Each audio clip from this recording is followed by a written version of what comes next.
स तन्मयो यमृतम् ईश संस्थोभ्य सर्वगो भुवनस्यास्य गोप्ता य ईशेश्च जगतो नित्यमेव नान्यहेतुरविद्यते ईशनाय यो ब्रह्मानं विदधाति पूर्वं यो वै वेदांश्च प्रहिणोति तस्मै तं ह देवम् आत्मबुद्धिर्प्रकाशम् मुमुक्षुर्वै शरणमहं प्रपद्ये। ओम नमः श्री यतिराजाय विवेकानंद सूरये सच्चित् सुख स्वरूपाय स्वामिने तापहारी।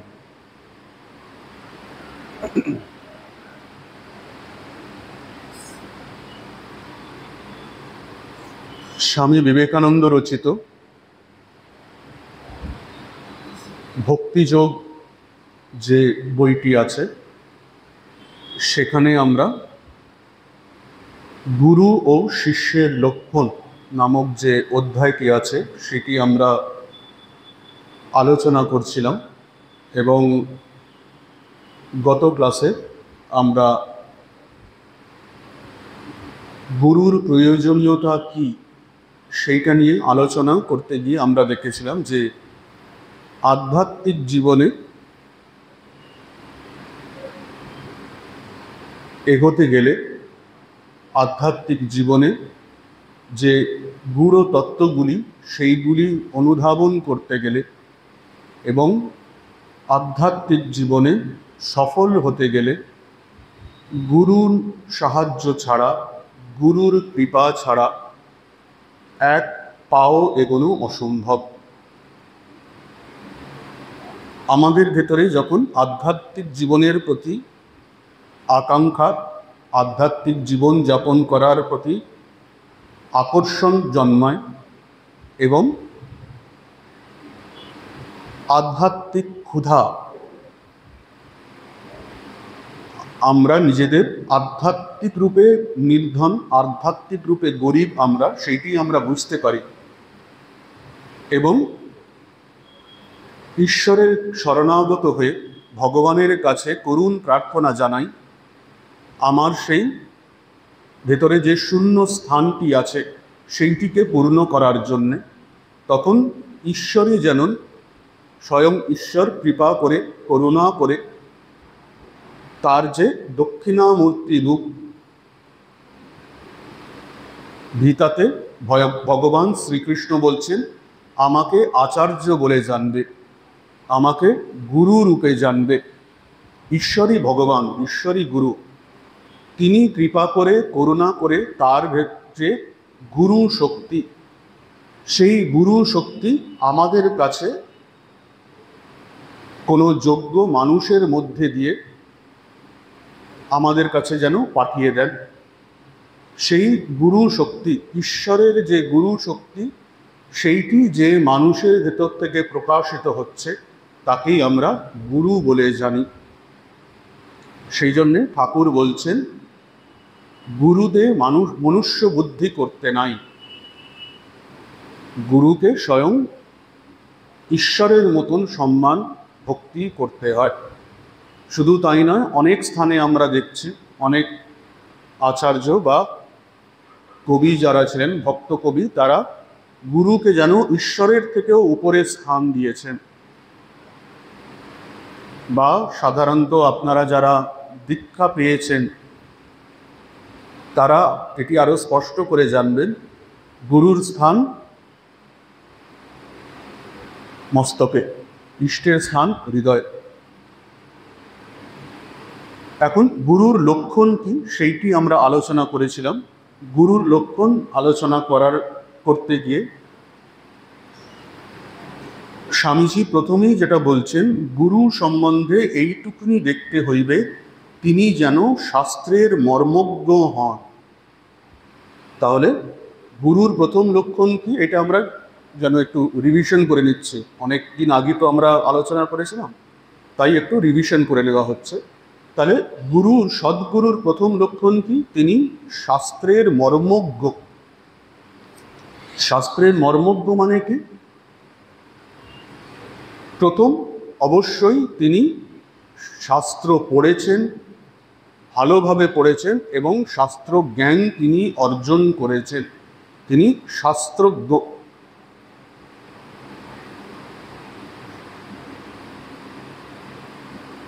কারণ আধ্যাত্মিক জ্ঞান এমন একটি জ্ঞান, সেটি শাস্ত্র ছাড়া অন্য কোনোভাবে আমরা গ্রহণ করতে পারি না, কারণ সেটি আমাদের অনুমান বা প্রত্যক্ষের বিষয় নয়।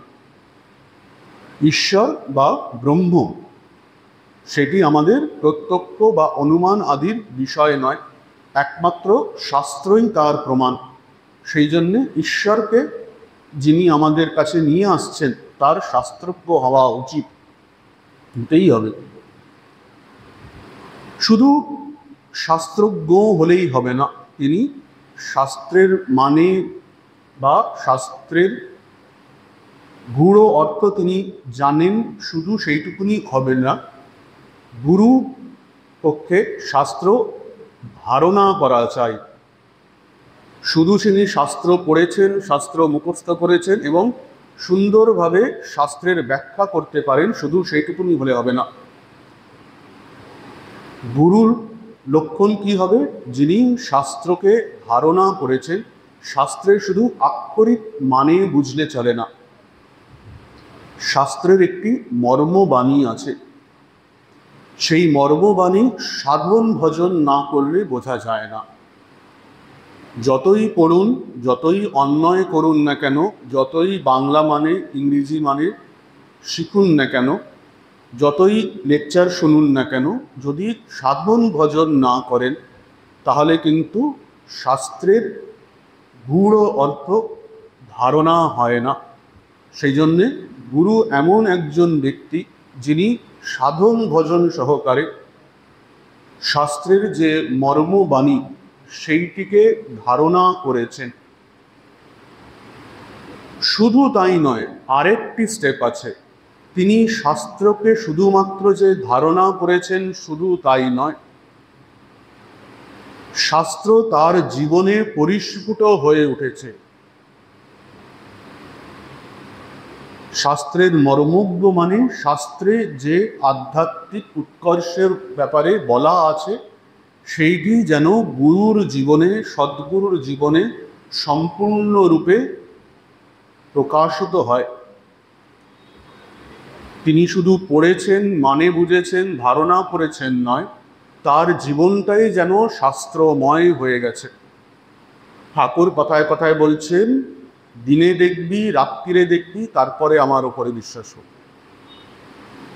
ঠাকুরের জীবনটাই যেন বেদ বেদান্তময় হয়ে গিয়েছিল। বেদ বেদান্তে কি লেখা আছে, শাস্ত্রের মানে কিভাবে বোঝা যায়, ঠাকুরের দিনচর্যা, তার প্রত্যেকটি বড় বড় সমাধি হচ্ছে বা তিনি ভজন কীর্তন করছেন তা নয়, ছোট ছোট ব্যবহার, ছোট ছোট ব্যাপারে সেটি লক্ষিত হয়। ঠাকুরকে তো ছেড়ে দিন, ঠাকুর তো ঈশ্বরাবতার। আমাদের যে প্রেসিডেন্ট মহারাজরা আছেন বা আগে আগে যারা ছিলেন, মাধবানন্দজি মহারাজ, বীরেশ্বরানন্দজি মহারাজ, এনাদের প্রত্যেকটি কাজ, প্রত্যেকটি ডিসিশনেতে যেন শাস্ত্রের বাণী যেন সম্পূর্ণরূপে আমাদের কাছে তার মানে পরিষ্কারগত। তাই গুরুর প্রথম লক্ষণ কি? তিনি যেন শাস্ত্রের মর্মজ্ঞ হন। দ্বিতীয়ত, গুরুর নিষ্পাপ হওয়া আবশ্যক। গুরুর চরিত্র যেন সম্পূর্ণরূপে পরিষ্কার হয়, তার মধ্যে কোনো রকম কামনা বাসনা বা শতরিপু যা আছে, কাম ক্রোধ লোভ মোহ মদ মাৎসর্য ইত্যাদিগুলি যেন না থাকে। কথায় বলে সাধুর রাগ জলের দাগ, যে সাধু ব্যক্তি তিনি যখন ক্রোধ করেন তার ক্রোধটা কেমন যেন জলের দাগ, সেটি তার ভেতরে কোনো রকম রেখাপাত করে না। প্রয়োজনে গুরুকে কঠোর হতে হয়। ঠাকুর বলছেন না উত্তম বৈদ্যের কথা, উত্তম বৈদ্য কেমন, যে রোগী যখন ওষুধ খেতে চায় না, বিকারের রোগী, সে যখন ওষুধ খেতে চায় না, বৈদ্য তখন তার বুকের ওপরে চড়ে বসে হাঁটু দিয়ে চেপে দিয়ে ধরে তাকে জোর করে ওষুধ খাইয়ে দেয়। তাই গুরুকেও প্রয়োজনে কঠোর হতে হয়। কিন্তু সেই কঠোরতা শিষ্যের ভালোর জন্যে, তার পেছনে তার কোনো নিহিত স্বার্থ থাকে না। সেই জন্যে গুরুর নিষ্পাপ হওয়া চাই। এবং দ্বিতীয়ত জানতে হবে যে আধ্যাত্মিক জ্ঞান এমন একটি জ্ঞান, এটি কিন্তু কোনো জড় বস্তুর জ্ঞান নয়। জড় বস্তুর জ্ঞান নয়। অন্যান্য যাকে আমরা সাধারণত বিজ্ঞান বলে থাকি, ফিজিক্স, কেমিস্ট্রি, বায়োলজি বা হিস্ট্রি বা যে কোনো অন্য, সেইগুলি হচ্ছে জড় বস্তুর জ্ঞান। সেইখানে শুধুমাত্র বুদ্ধিবৃত্তির প্রয়োজন। গুরু সেই সাবজেক্টটি, সেই বিজ্ঞানটিকে বুদ্ধির দ্বারা আয়ত্ত করেছে এবং সেই বুদ্ধিবৃত্তিটি শিষ্যতে সঞ্চারিত করছে। কিন্তু আধ্যাত্মিক জ্ঞান কিন্তু জড় বস্তুর জ্ঞান নয়, চৈতন্য বস্তুর জ্ঞান। সুতরাং সেখানে গুরুর আধার যদি শুদ্ধ সত্য না হয়, গুরু যদি নিষ্পাপ না হন, তাহলে গুরুর মধ্যে থেকে সেই আধ্যাত্মিক শক্তি শিষ্যতে কখনোই সঞ্চারিত হতে পারে না। গুরুরও নিষ্পাপ হওয়া প্রয়োজন, শিষ্যেরও নিষ্পাপ হওয়া প্রয়োজন। সেজন্যে তাহলে গুরুর দ্বিতীয় লক্ষণ কি? গুরুর নিষ্পাপ হওয়া আবশ্যক। এবং আরেকটি এখানে অ্যাড করছি, সেটা বইতে নেই, সেটা হচ্ছে গুরুর নিজের শাস্ত্রের মর্মজ্ঞ হলে চলে না। আমরা এক্ষুনি জানলাম গুরু শাস্ত্রের মর্মজ্ঞ হওয়া উচিত। গুরু নিজে শুধু শাস্ত্রের মর্মজ্ঞ হলে চলবে না, তিনি শিষ্যেতে সেই শাস্ত্রের সার সঞ্চার করতে পারেন কিনা, সঞ্চারিত করতে পারেন কিনা, সেটিও দেখতে হবে। সহজ ভাষায় বলতে গেলে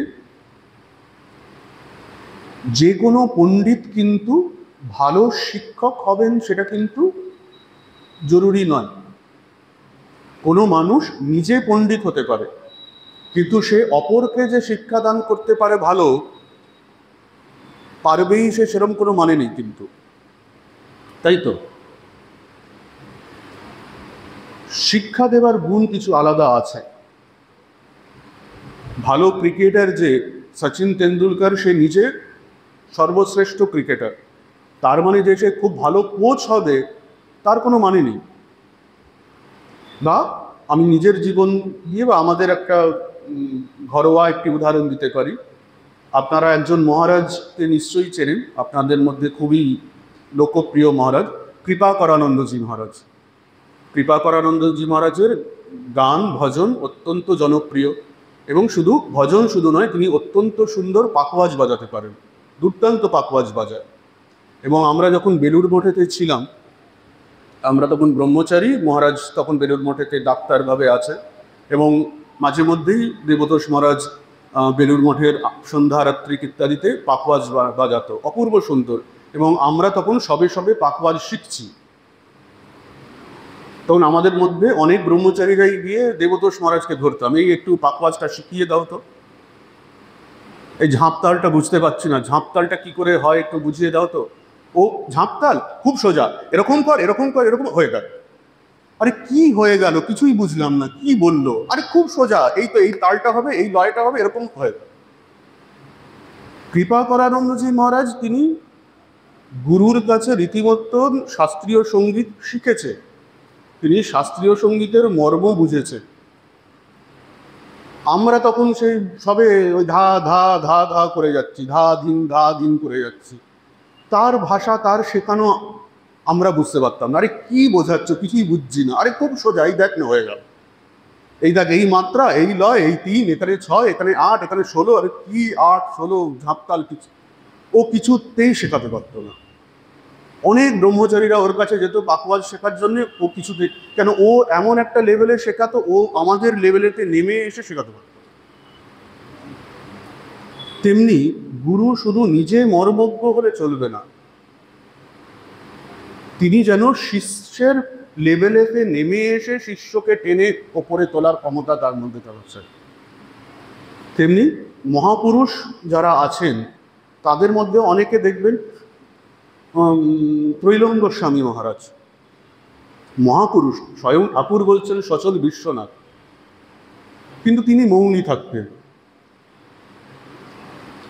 তিনি যে শিষ্যদের শিক্ষা দেওয়া, তাদেরকে জানানো বোঝানো, তার তিনি আছেন সেটাই যথেষ্ট।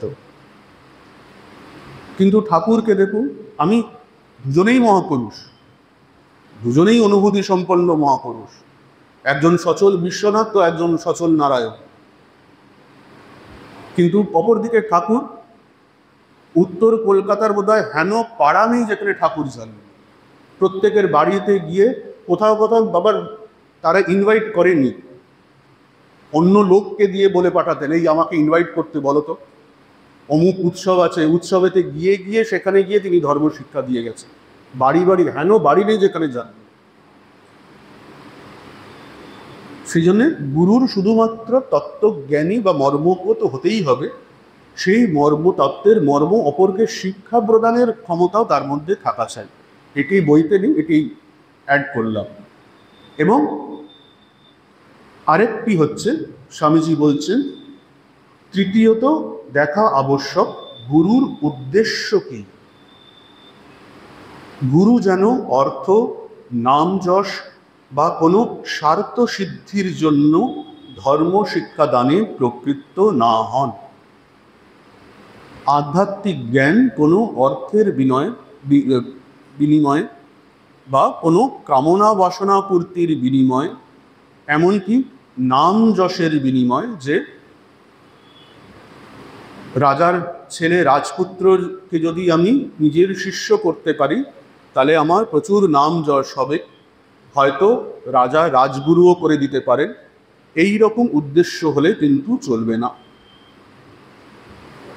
গুরুর যেন অর্থ, নাম যশ বা কোনো স্বার্থ সিদ্ধির জন্য ধর্ম শিক্ষাদানে প্রবৃত্ত না হন।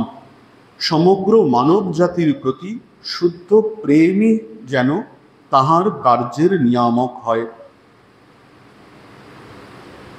আধ্যাত্মিক শক্তি শুদ্ধ প্রেমের মাধ্যমেই সঞ্চারিত করা যাইতে পারে। শুদ্ধ প্রেমের মাধ্যমে শুধুমাত্র আধ্যাত্মিক শক্তি সঞ্চারিত হয়। গুরুর শিষ্যকে শিক্ষা প্রদান করার একটি মাত্র উদ্দেশ্য হচ্ছে অপার করুণা এবং কৃপা। কারণ কিছুক্ষণ আগেই আমরা যে বললাম, গুরু নিজের ইচ্ছায় বা নিজের প্রবৃত্তিতে কখনো শিষ্যতে শিক্ষাদান দীক্ষাদান করেন না। ঠাকুর বলছেন, ঈশ্বরের আদেশ না হলে দীক্ষা দেওয়া যায় না, আধ্যাত্মিক শিক্ষা দেওয়া যায় না। গুরু শক্তি সেই ঈশ্বরের শক্তি, এবং সেটি করুণা, কৃপা এবং শুদ্ধ প্রেমের মাধ্যমেই গুরু থেকে শিষ্যের মধ্যে যায়। আপনাদের মধ্যে যদি কেউ ঠাকুরের যে পূজা পদ্ধতি সেটি যদি পড়ে দেখেন, ঠাকুরের যে ধ্যান মন্ত্র আছে, ঠাকুরের যে ধ্যান মন্ত্র আছে, হৃদয় কমল মধ্যে রাজিতম নির্বিকল্পম ইত্যাদি, তার যে তৃতীয় স্ট্যাঞ্জা, তার মানে অপূর্ব সুন্দর। বিতরিতুম অবতীর্ণম জ্ঞান ভক্তি প্রশান্তি প্রণয় গলিত চিত্তম জীব দুঃখা সহিষ্ণুম ধৃত সহজ সমাধিন চিন্ময়ং কোমলাঙ্গম বিমল পরমহংসম রামকৃষ্ণম ভজামহ। এর মানে বিতরিতুম অবতীর্ণম, যদিও এটি অবতারের ক্ষেত্রে বলা হচ্ছে, অবতারের ক্ষেত্রে বলা হচ্ছে শ্রীরামকৃষ্ণ যে অবতার, তার ক্ষেত্রে বলা হচ্ছে বিতরিতুম অবতীর্ণম, বিতরণ করার জন্যে যিনি অবতরণ করেছেন, নেমে এসেছেন, সেই ঈশ্বরীয় শক্তি মনুষ্য দেহ ধারণ করে নেমে এসেছে। কিস করার জন্যে? বিতরিতুম, বিতরণ করার জন্যে। কি বিতরণ করার জন্যে? বিতরিতুম অবতীর্ণম জ্ঞান ভক্তি প্রশান্তি, আধ্যাত্মিক জ্ঞান, ঈশ্বরের প্রতি ভক্তি, এবং সেই জ্ঞান এবং ভক্তি থেকে মানুষ যে শান্তি পায়। সংসারে শান্তি নেই, সংসারে শান্তি কিসের মতন? ওই আমড়া, আটি আর চামড়া খেলে অম্লশূল হয়। তাই ঈশ্বর বিতরণ করার জন্য নেমে আসেন জ্ঞান, ভক্তি এবং প্রশান্তি। বিতরিতুম অবতীর্ণম জ্ঞান ভক্তি প্রশান্তি। কেন? প্রণয় গলিত চিত্তম, প্রণয় মানে ভালোবাসা, প্রণয়, গলিত চিত্তম তার চিত্ত, তার হৃদয় ভালোবাসায় ভুলে গেছে বলে তিনি অবতরণ করেছেন, আর তার অন্য কোনো উদ্দেশ্য নেই। প্রণয় গলিত চিত্তম, কেন তার হৃদয় গলিত হলো ভালোবাসায়?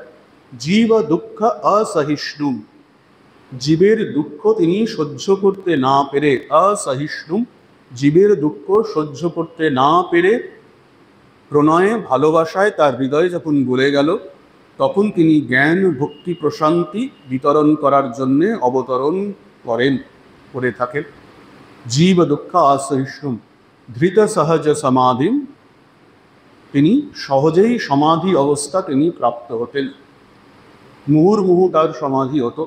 ধৃত সহজ সমাধিম চিন্ময়ম, তিনি মনুষ্য দেহে আছেন বটে, আমাদের সামনে একটি দাড়িওয়ালা প্রবীণ ব্যক্তির রূপে, বুড়ো বলা যাবে না, ঠাকুর কিন্তু বুড়ো বলতে বারণ করেছে, বলেছিলেন পীরবিন ব্যক্তি বলবে, বুড়ো বলবে না।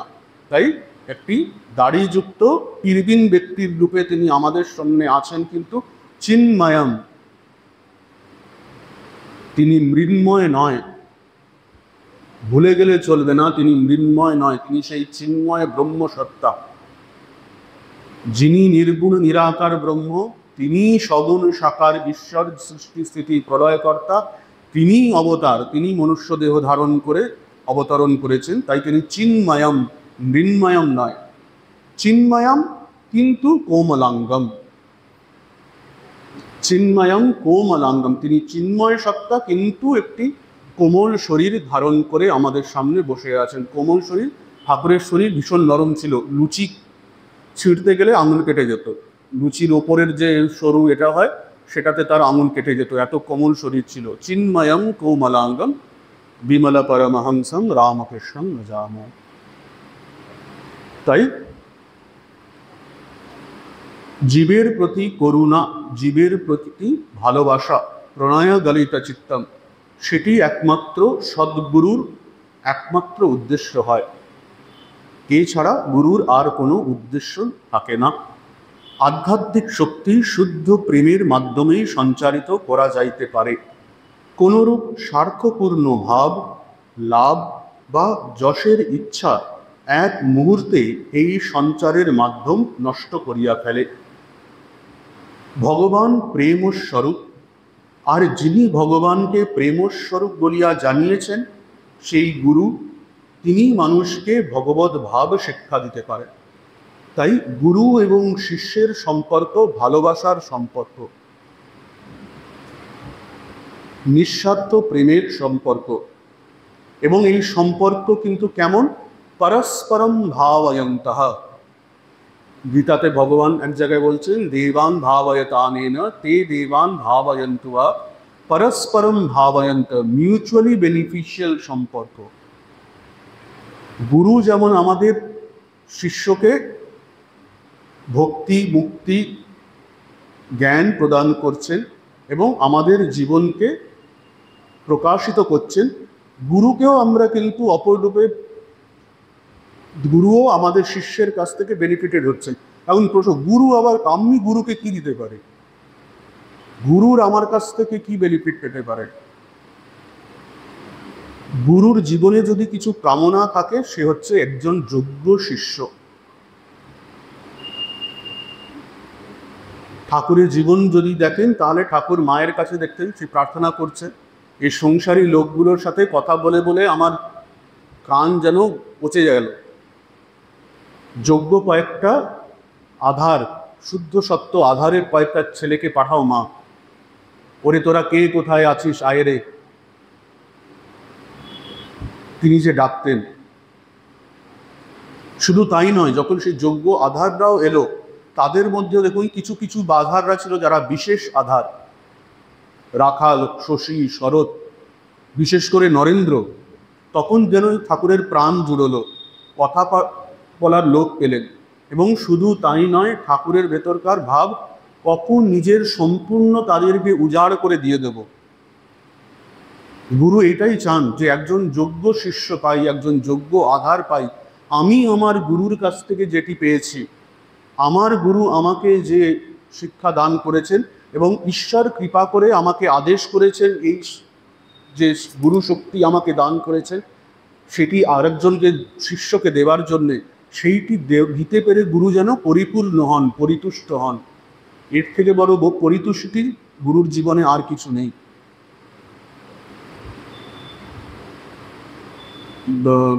নিরঞ্জনানন্দজি মহারাজ বলছেন, ঠাকুর তাকে দেখে বলছেন, ওরে নিরঞ্জন, আয় রে নে রে খারে, তুই কবে ভগবান লাভ করবি রে। নিরঞ্জন মহারাজ অবাক হয়ে যাচ্ছেন, আমার জন্য তার এত, আমি ভগবান লাভ করব তার জন্য ইনি এত উতলা কেন। নরেন্দ্রনাথ তার অদ্বৈত পড়তে ভালো লাগছে না, ঠাকুর তারকে বারবার ওই যোগ বাশিষ্ঠ ইত্যাদি বই পড়তে বলছেন, অষ্টাবক্র সংহিতা ইত্যাদি পড়তে বলছেন। তিনি বলছেন ওই সব বই পড়া ভালো নয়, ঈশ্বরকে, ঈশ্বরের সত্তায় স্বীকার করে না, এইসব নাস্তিক ভাবের বই। ঠাকুর বলছেন পড় না, তোকে পড়তে বলছি না, আমাকে পড়ে শোনা, তুই পড় না। আচ্ছা ঠিক আছে, অদ্বৈতবাদ হলো। আবার এইদিকে আবার কালীঘরে গিয়ে প্রণাম কর, কালীঘরে গিয়ে প্রণাম কর, আর মহা মুশকিল, দ্বৈতবাদও ছাড়বেন না, অদ্বৈতবাদেও ছাড়বেন না। ফাইনালি যখন নরেন্দ্র কালীঘরে গিয়ে প্রণাম করছে, মায়ের দর্শন করছে, ঠাকুরের নরেন কালী মেনেছে, নরেন কালী মেনেছে। এবং সেই কাশীপুরের সেই শেষ দিনের ঘটনা,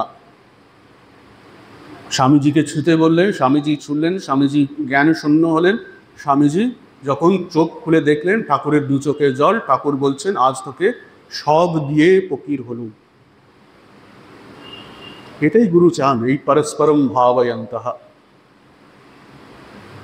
গুরু যেমন শিষ্যের জীবনকে পরিপূর্ণ করেন, তাকে সেই মনুষ্য জীবনের যে শ্রেষ্ঠ পাওয়া, যেটি পেলে আর অন্য কিছু পাওয়ার কামনা বাসনা মনে থাকে না, ইয়ম লব্ধ্বা চা পরম লাভম মন্যন্তে নাদিকম ততঃ, যেটি সেই গুরু যেমন শিষ্যকে জীবনের পরিপূর্ণতায় প্রদান করেন, শিষ্য যেন একভাবে গুরুর জীবনকে পরিপূর্ণতা প্রদান করে।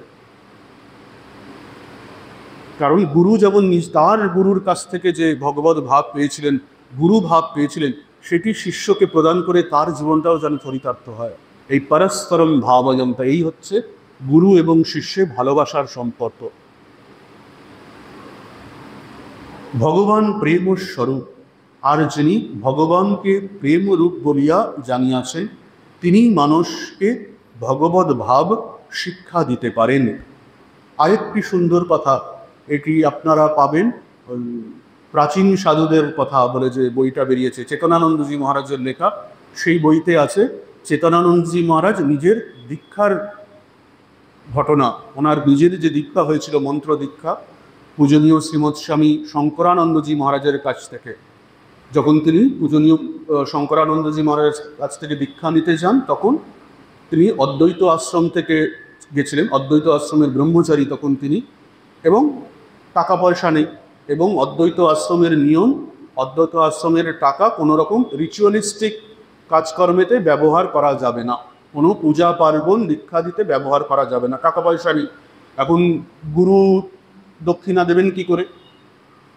তখন বেলুর মঠেরই একজন মহারাজ তাকে 2 টাকা দেন, সেই 2 টাকা দিয়ে 1 টাকা দিয়ে বোধহয় কিছু ফল মিষ্টি তিনি কেনেন, এবং আর 1 টাকা তিনি গুরু দক্ষিণা রূপে, দীক্ষার পরে গুরু দক্ষিণা রূপে তিনি পূজনীয় শঙ্করানন্দজি মহারাজকে দেন। এবং দীক্ষা হওয়ার পরে তিনি বেলুর মঠের ভব মহারাজ বলেছিলেন, বোধাত্মানন্দজি মহারাজ, তিনি বেলুর মঠে যে ব্রহ্মচারী প্রশিক্ষণ কেন্দ্র আছে তার প্রথম অধ্যক্ষ ছিলেন, প্রথম প্রিন্সিপাল ছিলেন ভব মহারাজ। সেই বোধাত্মানন্দজি মহারাজ ভব মহারাজকে এসে প্রণাম করে জানান যে পূজ্যপাদ শঙ্করানন্দজি মহারাজ আমাকে দীক্ষা দিয়ে, মন্ত্র দীক্ষা দিয়ে কৃপা করেছেন। তখন ভব মহারাজ তাকে জিজ্ঞাসা করেন যে তুমি যে দীক্ষা পেলে, গুরুকে গুরু দক্ষিণা দিয়েছ? মহারাজ বলেন হ্যাঁ দিয়েছি, এরকম আমার কাছে তো টাকা ছিল না, অমুক মহারাজ আমাকে 2 টাকা দিলেন, তাই দিয়ে কিছু ফল মিষ্টি এবং 1 টাকা গুরু দক্ষিণা দিয়েছি।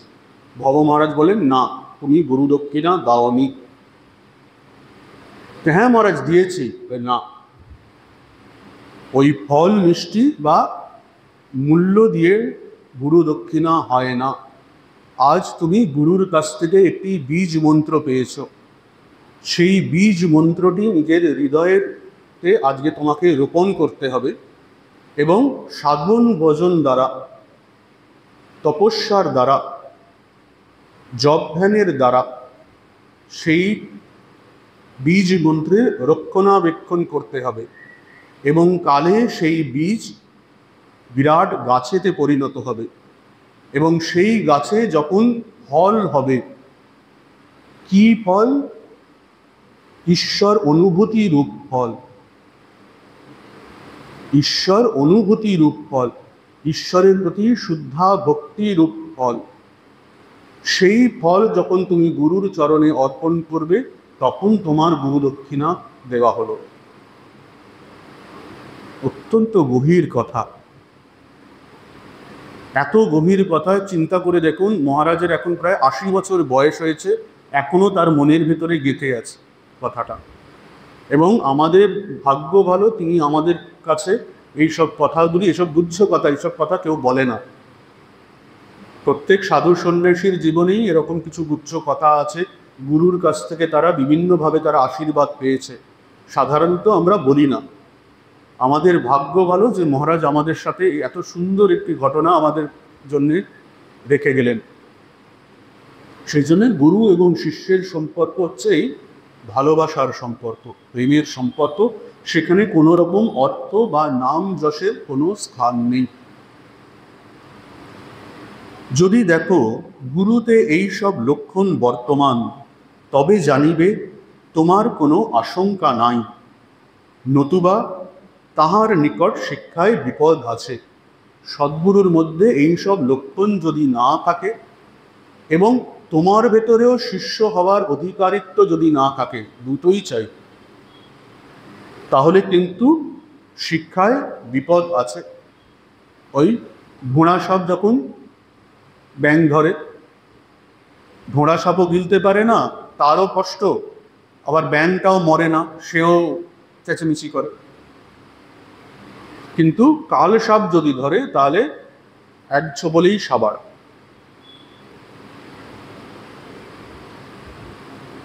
নতুবা তাহার নিকট শিক্ষায় বিপদ আছে।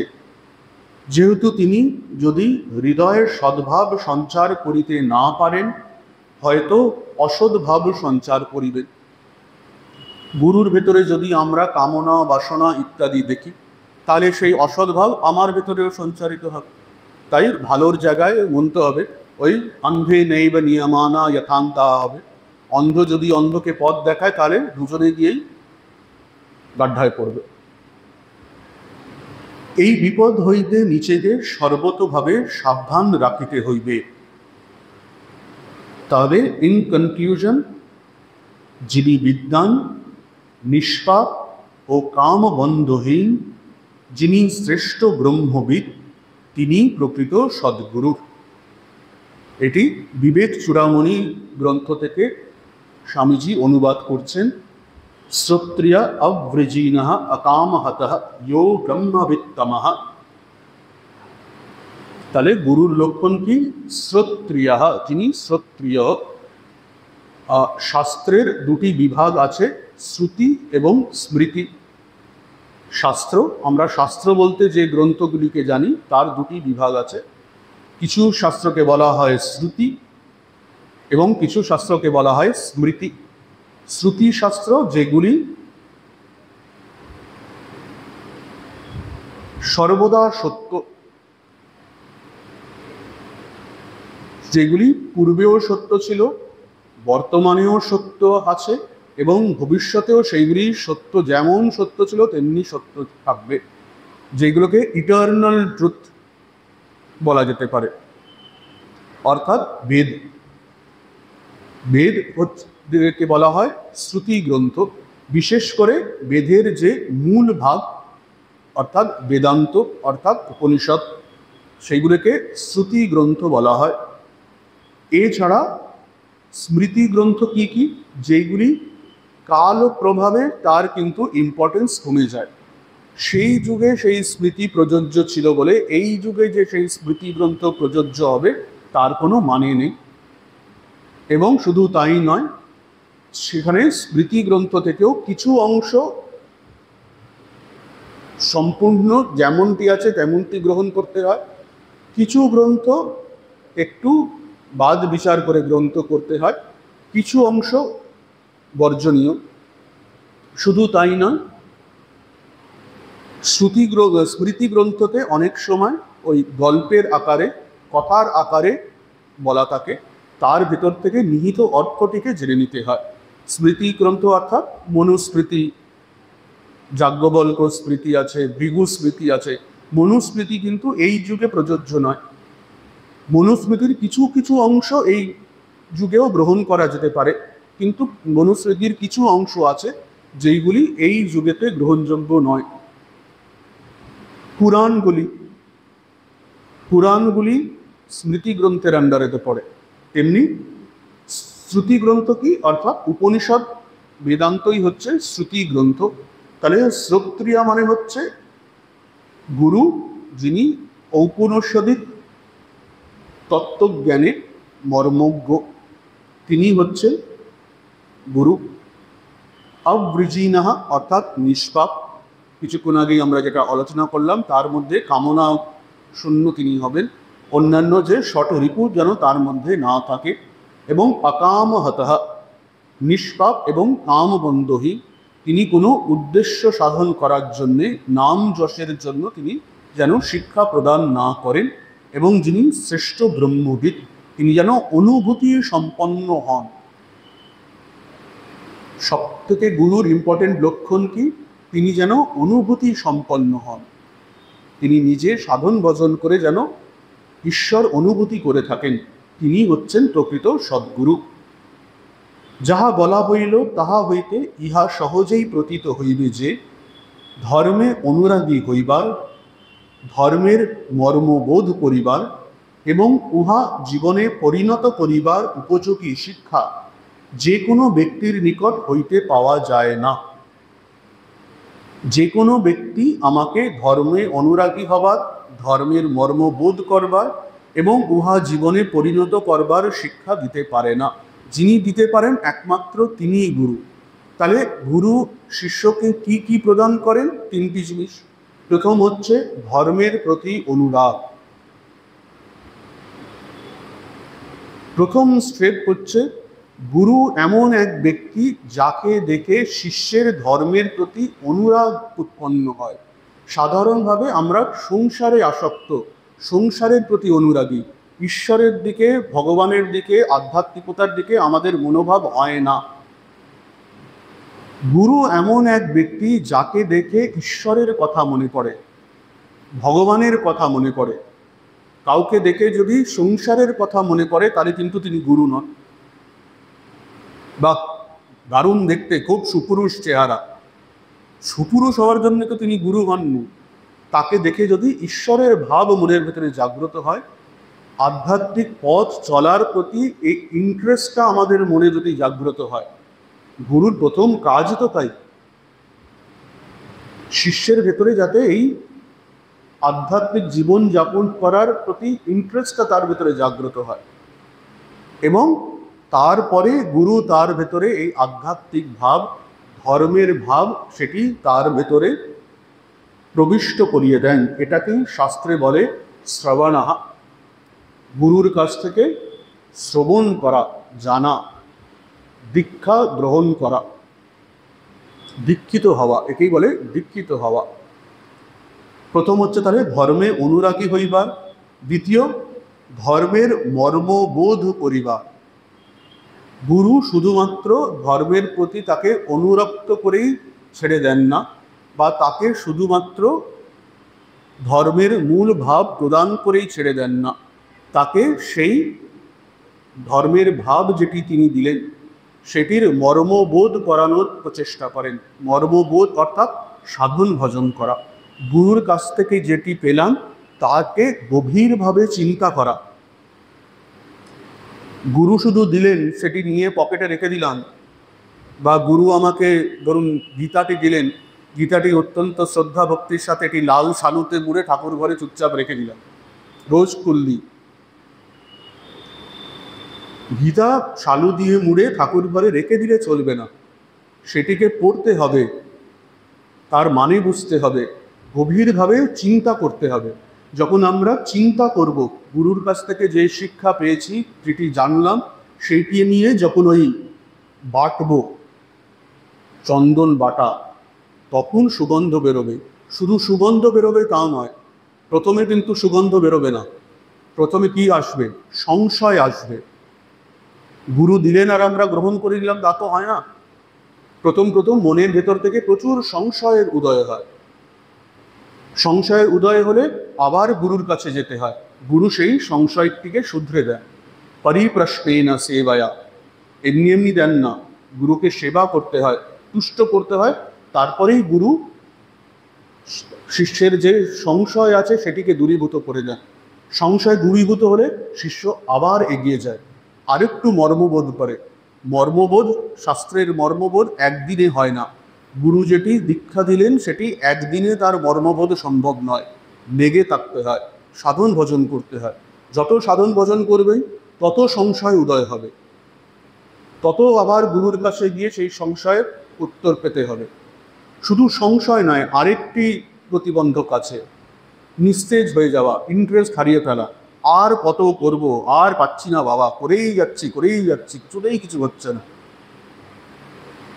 এই অবস্থা যখন মনে আসে, তখন গুরু আবার যেন নতুন করে শক্তি প্রদান করেন, মনকে আবার সতেজ করে দেন, আবার তাকে এগিয়ে যাও, এগিয়ে যাও, এগিয়ে যাও, কাঠুরিয়া এগিয়ে যাও। যত এগিয়ে যাবে তত আরো নতুন নতুন, আরো বেশি অনুভূতি হবে। ধর্ম জীবনের, আধ্যাত্মিক জীবনের কোথাও শেষ নেই। এবং যখন এইভাবে মনন করতে করতে, মর্মবোধ করতে করতে যত আমরা এগিয়ে যাব, তত আমরা আধ্যাত্মিক জীবনে ইন্টারেস্ট পেতে শুরু করব। এখন যেমন জপ করতে বসলে মনটা ছটফট করে, জোর করে জপ করতে বসতে হয়, বা প্রয়োজন পড়লে গুরুকে জোর করে শিষ্যকে জপ ধ্যান করতে, সাধন ভজন করতে, উঠলে কিন্তু মাথা ভেঙে দেবো, বস, সকাল বিকেল তোকে বসতেই হবে। কিন্তু যখন যত শিষ্য এই মর্মবোধ করতে থাকে, তখন সে নিজে আস্বাদ পায়। যখন নিজে আস্বাদ পায়, তখন নিজে ইন্টারেস্ট পায়, তখন আর গুরুকে জোর করে জপ ধ্যান করতে প্রবৃত্ত করতে হয় না। গুরু তখন যেন একটু আশ্বস্ত হন, তখন আর গুরুকে শিষ্যের গাড়ি ঠেলতে হয় না, গাড়ি আপনা আপনি যেন গড়াতে শুরু করে। তখন যখন দেখবেন জপ ধ্যান করতে, সাধন ভজন করতে প্রবৃত্তি হচ্ছে, স্বতঃ প্রবৃত্তি হচ্ছে, ভালো লাগছে জপ ধ্যান করতে, মনটা ছটফট করছে, কখন জপ ধ্যান করতে বসবো, কখন জপ ধ্যান করতে বসবো, তখন বুঝবেন যে ধীরে ধীরে গুরু যে দীক্ষা দিয়েছিলেন সেটির মর্মবোধ হচ্ছে। এটি একদিনের কাজ নয়, এক বছরের কাজ নয়, এক জন্মের কাজ নয়, এটি জন্ম জন্মান্তরের ব্যাপার। এটি হচ্ছে, তাহলে প্রথম হচ্ছে ধর্মে অনুরাগ, দ্বিতীয় হচ্ছে ধর্মের মর্মবোধ, এই ধর্মের মর্মবোধকেই মনন বলে, শ্রবণ মনন। এবং তৃতীয়, উহা জীবনে পরিণত করিবার উপযোগী শিক্ষা। শুধু মর্মবোধ করলে হবে না, সেটিকে জীবনেতে প্রতিফলিত করতে হবে। ঘি খেয়ে হৃষ্টপুষ্ট হতে হবে। জীবনের প্রত্যেকটি ব্যবহারে, উঠতে বসতে, কাজে কর্মে, মনসা বাচা কর্মণা হস্তাভ্যাম পদাভ্যাম উদরের শিষ্ণা, প্রত্যেক ইন্দ্রিয়ের মাধ্যমে কর্ম, প্রত্যেক মনের মাধ্যমে যা কিছু করছি, তাতে সেই তত্ত্বজ্ঞান প্রতিফলিত হবে, অনুভূতি হবে। এটাই হচ্ছে নিদিধ্যাসন। আত্মা বা আরে শ্রোতব্য মন্তব্য নিদিধ্যাসিতব্য। শ্রবণ করতে হবে, মনন করতে হবে, নিদিধ্যাসন করতে হবে। এই অনুভূতি যখন হয়, তখন গুরু একদম শেষ পর্যায়ে যখন অনুভূতি হলো শিষ্যের, গুরু তখন এসে শিষ্যকে আঙুল দিয়ে দেখিয়ে দেন, ওই দেখো তোমার ইষ্ট। এবং তারপরে গুরু মূর্তি ইষ্ট মূর্তিতে একাকার হয়ে যায়। এইটি হলো গুরুকে ওই ফল প্রদান করা, গুরু দক্ষিণারূপ ফল প্রদান করা হচ্ছে এই শেষ। তাহলে যাহা বলা হইল তাহা হইতে ইহা সহজেই প্রতীত হইবে যে ধর্মে অনুরাগী হইবার, ধর্মের মর্মবোধ করিবার এবং গুহা জীবনে পরিণত করিবার উপযোগী শিক্ষা যে কোনো ব্যক্তির নিকট হইতে পাওয়া যায় না। শিলাখণ্ডের নিকট ধর্মোপদেশ শ্রবণ, নদীর কলনাদে গ্রন্থ পাঠ ও সর্বত্র শুভ দর্শন ইত্যাদি আলংকারিক বর্ণনা হিসেবে সত্য বটে, কিন্তু যাহার নিজের মধ্যে সত্য বিকশিত হয় নাই সে কখনো এগুলি হইতে এতটুকু জ্ঞানও আহরণ করিতে পারে না। এইটি স্বামীজি শেক্সপিয়ারের কোনো নাটক থেকে উদ্ধৃতি দিচ্ছেন যে শিলাখণ্ডের থেকে ধর্মোপদেশ শ্রবণ। আমরা যেমন বলে থাকি, আমরা এই নেচার থেকে, এই প্রকৃতিই আমাদের গুরু, প্রকৃতি থেকেই আমি এইটা শিক্ষা গ্রহণ করছি, প্রকৃতি থেকেই উহা আমি শিক্ষা গ্রহণ করছি। স্বামীজি কিন্তু সাবধান করছেন যে কথার কথা আমরা বলে থাকতে পারি যে শিলাখণ্ডের নিকট হইতে ধর্মোপদেশ শ্রবণ, নদীর কলনাদে গ্রন্থপাঠ ও সর্বত্র শুভ দর্শন ইত্যাদি আলংকারিক বর্ণনা হিসেবে সত্য বটে, কিন্তু যাহার নিজের মধ্যে সত্য বিকশিত হয় নাই, আমার নিজের ভেতরে যদি সেই আধ্যাত্মিক মর্মবোধ যদি না হয়ে থাকে, তাহলে এটি শুধু ওই কথার কথা হয়ে রয়ে যাবে। সে কখনো এগুলি হইতে এতটুকুও জ্ঞান আহরণ করিতে পারে না। পর্বত, নদী প্রভৃতি কাহাকে শিক্ষা দিতে পারে? যাহার পবিত্র হৃদয়ে ভক্তি কমল ফুটিয়া উঠিয়াছে সেই মানবাত্মা, যার ভেতরে অলরেডি সে তত্ত্ব, ভক্তি বলুন, জ্ঞান বলুন, তার মর্মজ্ঞ হয়েছে, যে সে তখন আকাশে বাতাসে সর্বত্র সে ঈশ্বর দর্শন করে, যাই সে দেখে সেখান থেকে তার ঈশ্বরের প্রবৃত্তি হয়। ঠাকুরের জীবন, ঠাকুর যা দেখতেন সেখান থেকেই তার ঈশ্বরের ভাবই হতো।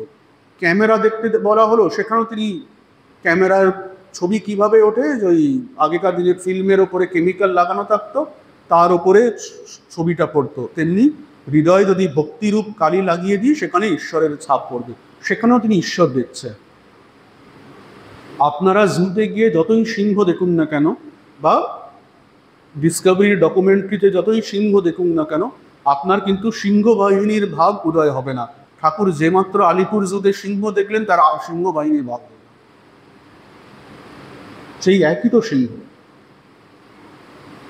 সাহেবের ছেলেকে যেই গাছে হেলান দিয়ে দাঁড়িয়ে আছে দেখলেন, তার শ্রীকৃষ্ণের ভাব হয়ে গেল। শুধু তাই না, ঠাকুরের, ঠিক আছে তিনি তো অবতার বরিষ্ঠ, তার কথা বাদ দিই, তুরিয়ানন্দজির সেই উদাহরণ ধরুন, আজকের আপনি এই ক্লাসের পরে আপনি বাড়ি ফিরছেন, রাস্তায় দেখলেন ময়রার দোকানে, মিষ্টির দোকানে গরম গরম জিলিপি ভাজা হচ্ছে। সন্ধেবেলায় অবশ্য জিলিপি ভাজে না, মনে করুন আপনার মনে কি ভাব উদয় হবে? আপনাদের জানি না, আমার মনে একটি ভাবই উদয় হবে, অ্যাটাক, হামলা করে। তুরিয়ানন্দজির মনে কি ভাব উদয় হলো? জিলিপি আমাদের আদর্শ। সেই পঙ্কলেতে গঙ্গার ধারে বেড়াতে বেড়াতে জিলিপি ভাজছে, তিনি দেখলেন, জিলিপি ভাজা দেখেই তার মনে হঠাৎ উদয় হলো জিলিপি আমাদের আদর্শ। সঙ্গের যে সেবক ব্রহ্মচারী, সে হঠাৎ ঘাবড়ে গেল, কি হলো রে বাবা, হঠাৎ জিলিপি আমাদের আদর্শ কি হলো? জিলিপিকে যেমন ঘিয়েতে ভেজে রসেতে চোবানো হয়, তেমনি আমাদের এই মনটাকেও জ্ঞান রসেতে ভেজে ভক্তি রসেতে ডোবাতে হবে। জ্ঞান মিশ্রা ভক্তি হচ্ছে এই যুগের আদর্শ। কাঠখোট্টা শুধুমাত্র শুদ্ধ সত্য জ্ঞানের আধার আমাদের মধ্যে কেউ নয়। আবার শুদ্ধা ভক্তিকেও আমরা ধারণা করতে পারি না, সেটিতেও আমরা ওই ইমোশনেতে বয়ে যাব। সেই জন্যে জ্ঞান মিশ্রা ভক্তি। জিলিপিটাকে যদি ওই শুধু ময়দাটাকে চিনির রসে ঢুকিয়ে দেওয়া হয়, জিলিপি ভেটকে যায়। আবার খুব বেশি যদি কড়া করে যদি একবারে ভেজে দেওয়া হয় তার ভেতরে রস ঢুকবে না, সেটি শুকনো হয়ে যাবে। ঠিক ঠিক ভাজা হলে এবং ঠিক ঠিক রসে চোবানো হলে যেমন জিলিপি পারফেক্ট হয়, তেমনি আমাদের মনটাকেও জ্ঞান রসে ভেজে নিয়ে ভক্তি রসেতে চোবাতে হয়। জিলিপি এখন তুরীয়ানন্দজির মনের ভেতরে সেই ভক্তিভাব, সেই জ্ঞান মিশ্রা ভক্তি ছিল বলেই তো তিনি জিলিপি দেখে, জিলিপি আমাদের আদর্শ বলেছিলেন। আমরা জিলিপি দেখলে খুব বেশি হলে বা খুব সুন্দর ভালো জিলিপি ভাজা হচ্ছে, ঠাকুর জিলিপি খুব ভালোবাসতেন, যাই ঠাকুরের জন্য কিছুটা নিয়ে যাই, তাও ভালো। যে ঠাকুর জিলিপি খুব ভালোবাসতেন, বেশ গরম গরম জিলিপি ভাজা হচ্ছে, যাই ঠাকুরের জন্য নিয়ে যাই, ঠাকুরকে ভোগ দিয়ে আমি প্রসাদ পাব, সেটি আর মুখে বলে না কেউ, সেটি। তাই স্বামীজি বলছেন, পর্বত নদী প্রভৃতি কাহাকে শিক্ষা দিতে পারে? যাহার পবিত্র হৃদয়ে ভক্তি কমল ফুটিয়া উঠিয়াছে সেই মানবাত্মাকে। আর যে আলোকে এই কমল সুন্দর রূপে ফুটিয়া ওঠে তাহা ব্রহ্মবিদ সদ্গুরুরই জ্ঞানালোক। যখন এইভাবে হৃদয়ে উন্মুক্ত হয় তখন সেই হৃদয় পর্বত নদী তারা সূর্য চন্দ্র অথবা এই বিশ্বে যাহা কিছু আছে তাহা হইতেই শিক্ষা লাভ করিতে পারে। যা কিন্তু যাহার হৃদয় এখনো উন্মুক্ত হয় নাই, হৃদয় উন্মুক্ত হয় নাই মানে শাস্ত্রের বা গুরুর যে দীক্ষা তার মর্মবোধ হয়নি, সে এ সকল পর্বতাদি ব্যতীত আর কিছুই দেখিতে পাইবে না। চিত্রশালায় গিয়া অন্ধের কিছুই লাভ নাই, আগে তাহাকে চক্ষু দাও, তবেই সে সেখানকার দর্শনীয় বস্তুসমূহ হইতে কি শিক্ষা পাওয়া যায় বুঝিতে পারিবে। গুরুই ধর্ম শিক্ষার্থীর চক্ষু খুলিয়া দেন। আমাদের যে অন্তর্চক্ষু আমরা বন্ধ করে রেখেছি, আবৃত্ত চক্ষু,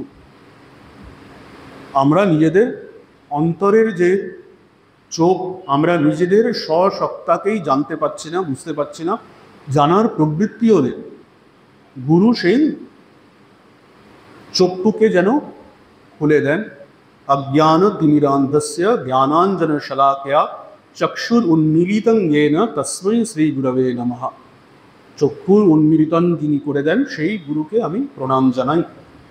সুতরাং কোনো ব্যক্তির সহিত তাহার বংশধরের যে সম্বন্ধ, গুরুর সহিত শিষ্যেরও ঠিক সেই সম্বন্ধ। আপনার সাথে আপনার পূর্বপুরুষদের যে সম্পর্ক, আপনার পূর্বপুরুষরা ছিলেন বলেই আপনার অস্তিত্ব আছে, তারা ছিলেন, তারা বংশবিস্তার করেছিলেন বলেই আজ আপনার অস্তিত্ব। তেমনি গুরুর আজ ছিলেন বলেই তিনি গুরু পরম্পরা, এখানে গুরু পরম্পরার কথা বলা হচ্ছে। সদাশিব সমারম্ভাম শঙ্করাচার্য মধ্যমাম, সেই সদাশিব স্বয়ং শিব, স্বয়ং ঈশ্বর থেকে এই গুরু পরম্পরা শুরু হয়েছে। তিনি কোনো ঋষিকে সেই জ্ঞান প্রদান করেছিলেন, সেই ঋষি আবার তার শিষ্যকে, তার শিষ্যকে, তার শিষ্যকে, এবং পরবর্তীকালে শ্রীরামকৃষ্ণ হয়ে সেই এক গুরু পরম্পরায় আমাকে এই আধ্যাত্মিক ভাবেতে পরিপূর্ণ করছে। এই গুরু পরম্পরার আমি সদস্য। আপাত দৃষ্টিতে এখানে আপনাদের মধ্যে মুকুজ্জে, চাটুর্যে, বাণুজ্যে অনেকে অনেকে বসে আছে। ঘোষ, গুহ, দত্ত, মজুমদার, মিত্র, প্রত্যেকে ভিন্ন ভিন্ন পরিবারের সদস্য আপনারা। আপনাদের প্রত্যেকের কারুর হয়তো কোনো পূর্বপুরুষ নাও মিলতে পারে, মিলতেও পারে, কিন্তু তা সত্ত্বেও এখানে আমরা যারা সবাই বসে আছি আমাদের কিন্তু আমরা একটি বিশেষ পরিবারের সদস্য। শ্রীরামকৃষ্ণ, বিবেকানন্দ, মা সারদা ভাব পরিবারের সদস্য আমরা সবাই। এবং সেই দিক দিয়ে দেখতে গেলে আপনার পূর্বপুরুষের সাথে আপনার যে সম্পর্ক, তার থেকেও অত্যন্ত গভীর সম্পর্কে আমরা এক অপরের সাথে জুড়ে আছি। কারণ আপনার পূর্বপুরুষের সাথে আপনার সম্পর্ক জাগতিক সম্পর্ক, দেহের সম্পর্ক, রক্ত মাংসের সম্পর্ক, তার থেকেও অত্যন্ত সূক্ষ্ম এবং অত্যন্ত উচ্চ আমাদের সম্পর্ক আধ্যাত্মিক সম্পর্ক, আধ্যাত্মিক ভাবের সম্পর্ক। আমরা যেহেতু আমাদের চোখের সামনে পর্দা আছে বলে আমরা এই সম্পর্ককে উপলব্ধি করতে পারছি না। যেদিন উপলব্ধি করতে পারবো সেদিন বুঝতে পারবো এই সম্পর্কের গভীরতা। কারণ এই সম্পর্ক কোনো জাগতিক সম্পর্ক নয়, এই সম্পর্ক স্বয়ং অবতার বরিষ্ঠ তৈরি করে দিয়ে গেছে। আমরা শ্রীরামকৃষ্ণের মাধ্যমে এক অপরের সাথে যুক্ত হয়ে আছি। সেই জন্যে আমরা সকলে এই শ্রীরামকৃষ্ণ, যে বৃহৎ শ্রীরামকৃষ্ণ ভাব পরিবার, স্বামীজি এক জায়গায় বলছেন, we are not ordinary men, আমরা সাধারণ মানুষ নই, we belong to the lineage of prophets, আমরা অবতারের বংশোদ্ভূত। এই ভাবটা, এই গর্বটা যেদিন আমাদের মধ্যে জাগরণ হবে, সেদিনই আমাদের ভেতরে আধ্যাত্মিক ভাবের বিকাশ হবে। তাই গুরুর প্রতি বিশ্বাস, বিনয় নম্র আচরণ, তাহার নিকট শরণ গ্রহণ ও তাহার প্রতি গভীর শ্রদ্ধা ব্যতিরেকে আমাদের হৃদয়ে ধর্মের বিকাশ হইতেই পারে না। তাই গুরুর প্রতি বিশ্বাস, গুরুর প্রত্যেকটা কথায় বিশ্বাস, গুরুর প্রত্যেকটি আচরণে বিশ্বাস।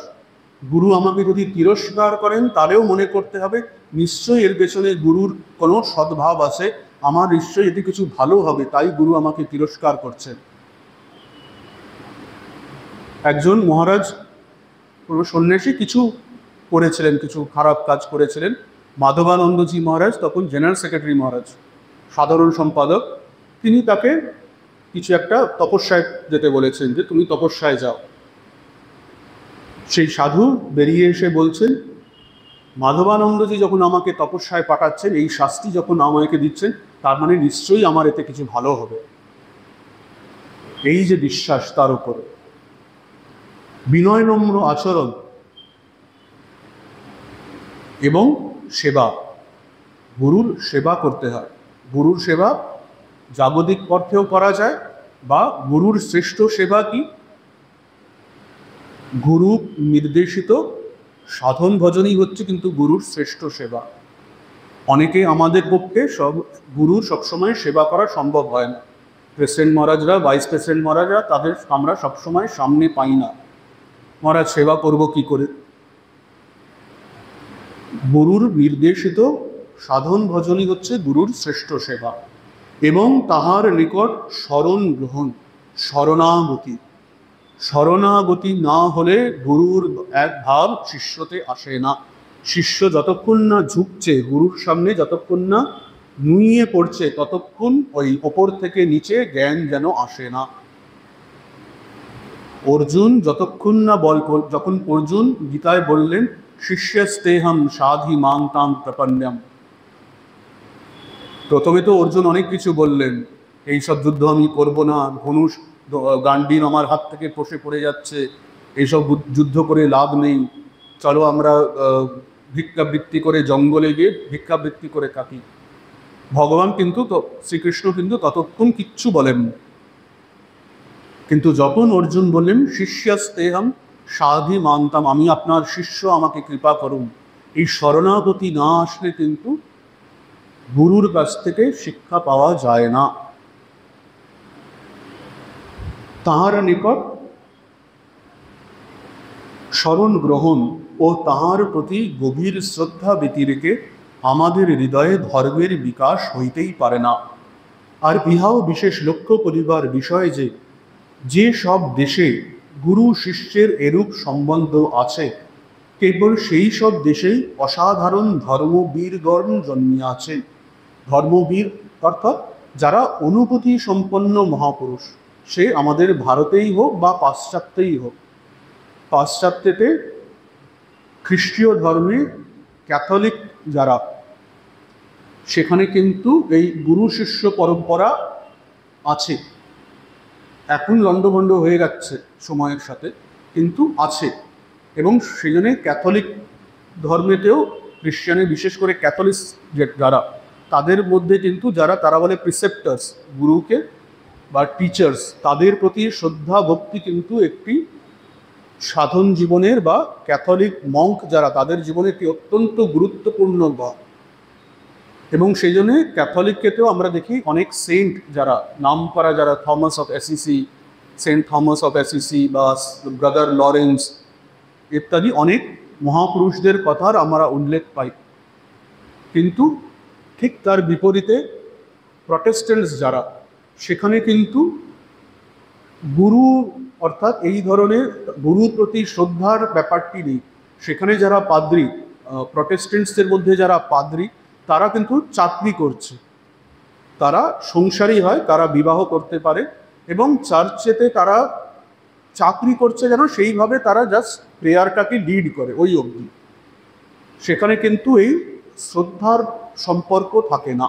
সেই জন্যে প্রটেস্ট্যান্টসেতে কোনো সেন্ট বা কোনো মহাপুরুষদের প্র্যাকটিক্যালি নেই বললেই চলে। নিজের প্রাপ্যের দিকেই তাহাদের দৃষ্টি, আর শিষ্য কেবল গুরুর কথাগুলিতেই মাথা পরিপূর্ণ করেন এবং অবশেষে উভয়ই নিজ নিজ পথ দেখেন, একে আর অপরের চিন্তা করেন না। যেখানে গুরু শিষ্যে এই প্রেমের সম্পর্ক নেই, সেখানে দুজনেই নিজের স্বার্থ দেখছে।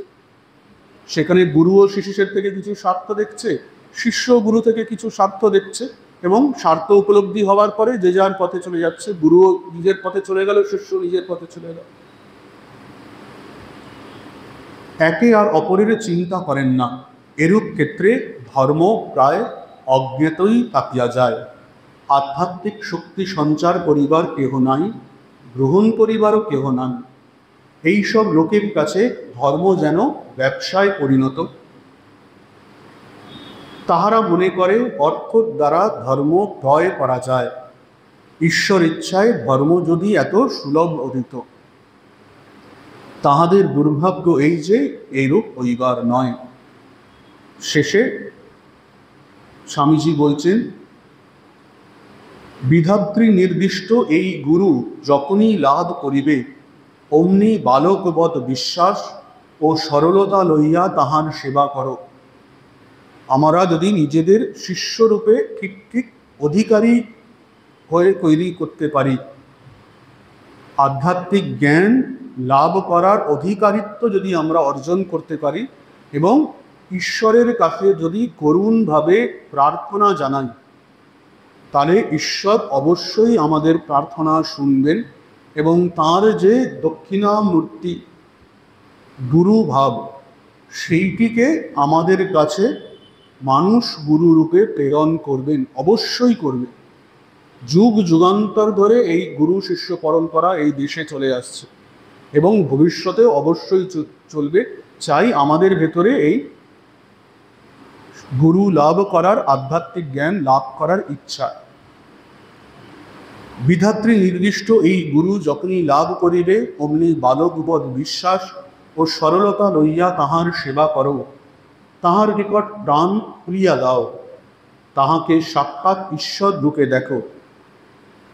যাহারা এইরূপ প্রেম ও শ্রদ্ধা সম্পন্ন হইয়া সত্যানুসন্ধান করে, তাহাদের নিকট সত্যের ভগবান, সত্য, শিব ও সুন্দরের অতি আশ্চর্য তত্ত্বসমূহ প্রকাশ করেন। তাই গুরু ছাড়া, আমরা জানলাম যে গুরু ছাড়া, সদ্গুরু ছাড়া আধ্যাত্মিক পথে এগোনো সম্ভব নয়। এবং গুরুর প্রতি শরণাগতি, গুরুর প্রতি বিশ্বাস, গুরুর প্রতি শ্রদ্ধাই হচ্ছে আধ্যাত্মিক জীবনের মূল। তাই বলে, গুরু গোবিন্দ দৌ খড়ে কাকে লাগু পায়, বলিহারি গুরু আপনে जो গোবিন্দ দিও মিলায়। গুরু এবং গোবিন্দ উভয় যদি আমার সামনে একসাথে উপস্থিত হন, তাহলে কার পায়ে আমি প্রথমে পড়ব, কাকে আগে আমার প্রণাম জানাবে? কবীর দাস বলছেন, বলিহারি গুরু আপনে, আগে গুরুকে প্রণাম করব। কারণ বলিহারি গুরু আপনে जो গোবিন্দ দিও মিলায়। গুরু না থাকলে গোবিন্দকে কোনো কালে পেতাম না। এবং আমি যে বললাম, শেষ অবস্থায় স্বয়ং গুরু এসে ইষ্টের দিকে নির্দেশ করে দেখিয়ে দেন, ওই দেখো তোমার ইষ্ট, এবং গুরু মূর্তি ইষ্টমূর্তিতে একাকার হয়ে যায়। এটাই হচ্ছে আধ্যাত্মিক জীবনের চরম অবস্থা।